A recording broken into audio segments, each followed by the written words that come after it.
नमस्कार दोस्तों, क्या आप जानते हैं कि शेयर मार्केट में निवेश करने के कई सारे रास्ते होते हैं, लेकिन आज के इस वीडियो में मैं आपको एक ऐसा तरीका बताऊंगा जो तरीका काफी आसान है और उसी के साथ वहां पर आप काफी कम पैसे से भी इन्वेस्टमेंट कर सकते हो। सोचिए दोस्तों, अगर आपको रिलायंस, टीसीएस और इन्फोसिस के शेयर्स खरीदने हैं तो शेयर्स खरीदने के लिए आपको ज्यादा पैसों की जरूरत होगी। तो आज के इस वीडियो में हम ऐसे ऑप्शन के बारे में बात करेंगे जिसकी वजह से आप इन कंपनियों में सिर्फ 500 रुपए से भी निवेश कर सकते हो। आजकल आप देख रहे होंगे कि गोल्ड की प्राइस तेजी से बढ़ रही है और अगर आपको फिजिकल गोल्ड खरीदना है तो आपको ज्यादा पैसों की जरूरत होती है, लेकिन इस ऑप्शन की मदद से आप कम पैसों में भी गोल्ड में निवेश कर सकते हो और गोल्ड की बढ़ती प्राइस का भी आप फायदा उठा सकते हो। इसी के साथ आप अमेरिका की बड़ी बड़ी कंपनी एप्पल, टेस्ला और अमेजोन में भी निवेश कर सकते हो और वो भी काफी कम पैसों से। ये इन्वेस्टमेंट की जाती है ईटीएफ के माध्यम से। जी हाँ, ईटीएफ का मतलब होता है एक्सचेंज ट्रेडेड फंड। लेकिन हमें सबसे पहले ये समझना होगा कि ईटीएफ क्या है, ईटीएफ म्यूचुअल फंड से कैसे अलग है और क्या आज हम ईटीएफ में निवेश करके अपने फ्यूचर के लिए अच्छे वेल्थ क्रिएट कर सकते हैं। तो आज के इस वीडियो में हम इन्हीं टॉपिक पर बात करेंगे और इसी के साथ इस वीडियो में हम इन टॉपिक को भी कवर करेंगे, जिसमें सबसे पहला टॉपिक है ईटीएफ क्या है और ईटीएफ कैसे काम करता है। दूसरा टॉपिक ईटीएफ का इतिहास क्या है। तीसरा टॉपिक ईटीएफ के प्रकार कितने हैं और उसके फायदे क्या है। फोर्थ टॉपिक भारत में ईटीएफ कैसे परफॉर्म कर रहा है। फिफ्थ टॉपिक में हम कुछ रियल लाइफ सक्सेस स्टोरीज भी देखेंगे। सिक्स टॉपिक में हम ईटीएफ के नुकसान और उससे बचने के तरीकों के बारे में बात करेंगे। सेवन टॉपिक में हम ये बात करेंगे कि ईटीएफ का नई टेक्नोलॉजी पर क्या प्रभाव होगा और इसी के साथ भविष्य में ईटीएफ कैसे परफॉर्म कर सकता है। और एट टॉपिक पर हम बात करेंगे कि आप ईटीएफ में कैसे निवेश कर सकते हो और उसके लिए सही ईटीएफ का सिलेक्शन कैसे करें। तो दोस्तों, ये वीडियो काफी इंटरेस्टिंग होने वाला है, इसलिए इस वीडियो को पूरा देखिए। अब सबसे पहले समझते हैं ईटीएफ क्या होता है। ईटीएफ यानी एक्सचेंज ट्रेडेड फंड। ईटीएफ एक ऐसा फाइनेंशियल प्रोडक्ट होता है जो एक बास्केट की तरह काम करता है। एक बास्केट में कई प्रकार के एसेट हो सकते हैं, जैसे कि Indian stock, international stock, bonds और गोल्ड। अब बात करते हैं ईटीएफ कैसे काम करता है। ईटीएफ का काम करने का पहला तरीका है बास्केट कंसेप्ट। जब आप ईटीएफ खरीदते हो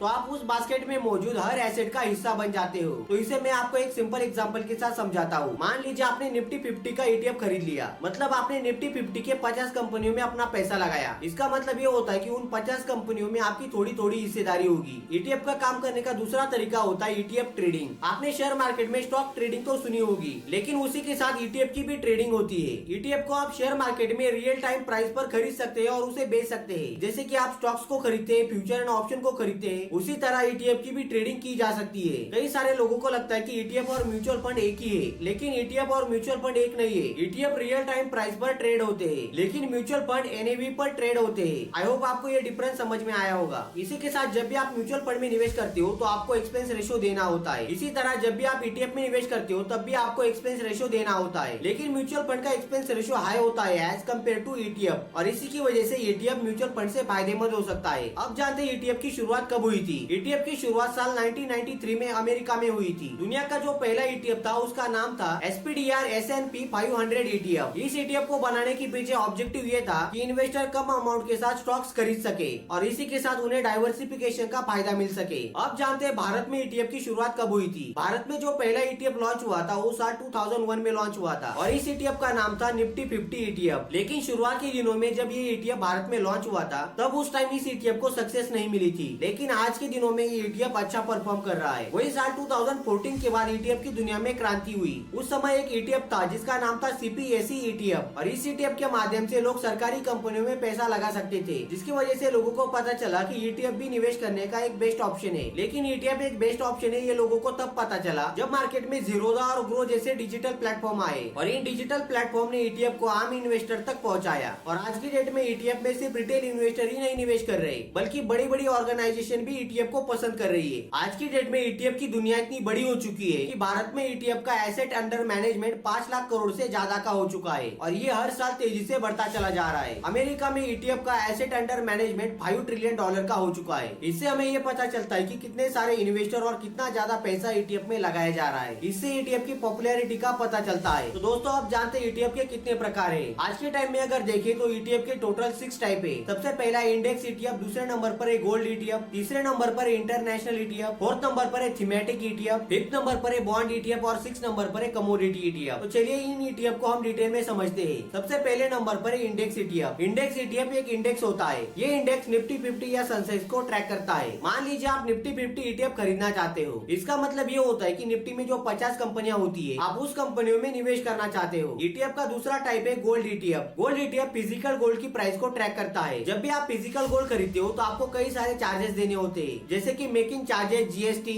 लेकिन जब आप गोल्ड ETF खरीदते हो तो उसके कई सारे फायदे हैं, जिसमें से सबसे पहला फायदा है कि आपको स्टोरेज की जरूरत नहीं है। इसका मतलब ये होता है कि जब भी हम फिजिकल गोल्ड खरीदते हैं तो उसे हमें संभाल के रखना पड़ता है या फिर पैसे देकर उसे बैंक के लॉकर में रखना पड़ता है। लेकिन जब भी आप गोल्ड ETF खरीदते हो तो आपको स्टोरेज की टेंशन लेने की जरूरत नहीं होती। और गोल्ड ETF खरीदने का दूसरा फायदा है कि आप काफी कम पैसों से भी इसमें निवेश कर सकते हो। अगर आपको फिजिकल गोल्ड खरीदना है तो आपको ज्यादा पैसे देने होते हैं, लेकिन जब आप गोल्ड ETF खरीदते हो तो आप 500 रुपए से भी गोल्ड ETF में निवेश कर सकते हो और गोल्ड की बढ़ रही प्राइस का फायदा उठा सकते हो। ETF का तीसरा टाइप है इंटरनेशनल ETF। इंटरनेशनल ETF आपको फॉरेन की कंपनीज में इन्वेस्ट करने का मौका देता है। कई सारे लोग इंटरेस्टेड होते हैं कि बाहर के देशों की कंपनियों में निवेश किया जाए, तो आप इंटरनेशनल ETF की मदद से इन कंपनियों में निवेश कर सकते हो। मार्केट में एक ETF है जिसका नाम है नस्डैक 100 ETF। ये एक ऐसा ETF है जिसके माध्यम से आप एप्पल, गूगल और अमेज़न में अपना पैसा लगा सकते हो। ETF का फोर्थ टाइप है थीमेटिक ETF। ये ग्रीन एनर्जी, आर्टिफिशियल इंटेलिजेंस और इलेक्ट्रिक व्हीकल जैसी विशेष थीम पर आधारित होते हैं। अगर आपको इलेक्ट्रिक व्हीकल और आर्टिफिशियल इंटेलिजेंस जैसे सेक्टर में इंटरेस्ट है तो आप थीमेटिक ETF के माध्यम से इसमें निवेश कर सकते हो। ETF का फिफ्थ टाइप है बॉन्ड ETF। कई सारे लोगों को लगता है कि उन्हें एक फिक्स इनकम मिले, और अगर आपको फिक्स इनकम चाहिए तो बॉन्ड ETF आपके लिए फायदेमंद हो सकता है। वहाँ पर आपको हर साल एक फिक्स इंटरेस्ट रेट मिलता है। ETF का सिक्स्थ टाइप है कमोडिटी ETF। कमोडिटी ETF के माध्यम से आप गोल्ड में भी पैसा लगा सकते हो, आप सिल्वर में भी पैसा लगा सकते हो, आप चाहे तो क्रूड ऑयल में भी अपना पैसा लगा सकते हो, या फिर आप दूसरे कमोडिटीज में अपना पैसा लगा सकते हो। आई होप आपको ETF के टाइप समझ में आ गए होंगे। अब बात करते हैं भारत में सबसे ज्यादा पॉपुलर ETF कौन से है, लोग किस ETF में सबसे ज्यादा पैसा लगा रहे हैं। भारत में सबसे पॉपुलर ETF है गोल्ड ETF। हमारे भारतीय लोगों को गोल्ड खरीदना काफी पसंद है। पहले क्या होता था कि लोग सबसे ज्यादा फिजिकल गोल्ड खरीदते थे, लेकिन आजकल लोग फिजिकल गोल्ड के बजाय गोल्ड ETF खरीद रहे हैं, क्योंकि गोल्ड ETF में निवेश करने के लिए आपको कई सारे चार्जेस नहीं देने होते। भारत का दूसरा पॉपुलर ETF है इंटरनेशनल ETF। भारत के कई सारे लोग ऐसे हैं जिन्हें इंटरनेशनल कंपनीज में निवेश करना होता है, इसलिए कई सारे लोग इंटरनेशनल ETF के माध्यम से बाहर की बड़ी बड़ी कंपनियों में पैसा लगा रहे हैं। भारत में ETF पॉपुलर होने का सबसे बड़ा योगदान ज़ीरोधा और ग्रो का है, क्योंकि ज़ीरोधा और ग्रो प्लेटफॉर्म ने ETF को हर आम व्यक्ति के पास पहुंचा दिया है। भारत का तीसरा सबसे पॉपुलर ETF है बॉन्ड ETF। कई सारे लोग ऐसे होते हैं उन्हें फिक्स इनकम चाहिए होती है, इसी के साथ लोग सरकारी योजनाओं में भी पैसा लगाना पसंद करते हैं, और बॉन्ड ETF के माध्यम से आप सरकारी योजनाओं में अपना पैसा लगा सकते हो। अब बात करते हैं ETF में रिस्क कितना है। ETF का सबसे पहला रिस्क है मार्केट रिस्क। ETF की जो प्राइस होती है वो मार्केट के चढ़ाव और उतार पर डिपेंड करती है। दूसरा पॉइंट है लिमिटेड ऑप्शंस। अभी तक मार्केट में इंटरनेशनल और थीमेटिक ETF ज्यादा मौजूद नहीं है। तीसरा रिस्क है लिक्विडिटी। अभी भी मार्केट में कुछ ऐसे ETF है जहाँ पर लिक्विडिटी कम होती है। अगर किसी ETF में लिक्विडिटी कम होती है तो उसे खरीदने और बेचने में परेशानी होती है। तो चलिए जानते हैं इन सबसे कैसे बचा जाए। सबसे पहला पॉइंट है सही रिसर्च करके ही ETF में निवेश कीजिए। दूसरा पॉइंट, बड़े और पॉपुलर ETF में निवेश कीजिए, क्योंकि बड़े और पॉपुलर ETF में ज्यादा लिक्विडिटी होती है। और तीसरा, जब भी आप ETF में निवेश करते हो तो आपको लॉन्ग टर्म के लिए निवेश करना चाहिए। तो चलिए अब हम जानते हैं कि फ्यूचर के लिए सही ETF कौन से हो सकते हैं। भारत और दुनिया में ग्रीन एनर्जी का रोल बहुत इंपॉर्टेंट है, इसलिए फ्यूचर में रिन्यूएबल एनर्जी और इलेक्ट्रिक व्हीकल की डिमांड बढ़ने वाली है, और जब इनकी डिमांड बढ़ेगी तो इन पर आधारित ETF की वैल्यू भी बढ़ेगी। दूसरा पॉइंट है टेक्नोलॉजी। आज का युग एक डिजिटल युग है जहाँ पर AI और ब्लॉकचेन की डिमांड बढ़ती चली जा रही है, और अगर आपको AI और ब्लॉकचेन की दुनिया में इंटरेस्ट है तो आप थीमेटिक ETF के माध्यम से इसमें निवेश कर सकते हो। फ्यूचर में इस ETF की भी प्राइस बढ़ सकती है। ETF में निवेश करने का सबसे बड़ा फायदा ये है कि यहाँ पर छोटे छोटे इन्वेस्टर भी अपना पैसा लगा सकते हैं। कई सारे लोग ऐसे होते हैं कि जिनकी सैलरी ज्यादा नहीं होती, लेकिन वो लोग भी अपने फ्यूचर को फाइनेंशियली सिक्योर करने के लिए पैसा लगाना चाहते हैं। तो जैसे आप म्यूचुअल फंड में SIP करते हैं, उसी तरह आप ETF में भी SIP शुरू कर सकते हो। इसके लिए आप घर बैठे डिजिटल प्लेटफॉर्म के माध्यम से हर महीने SIP कर सकते हो। तो चलिए अब हम जानते हैं ETF में निवेश कैसे करें।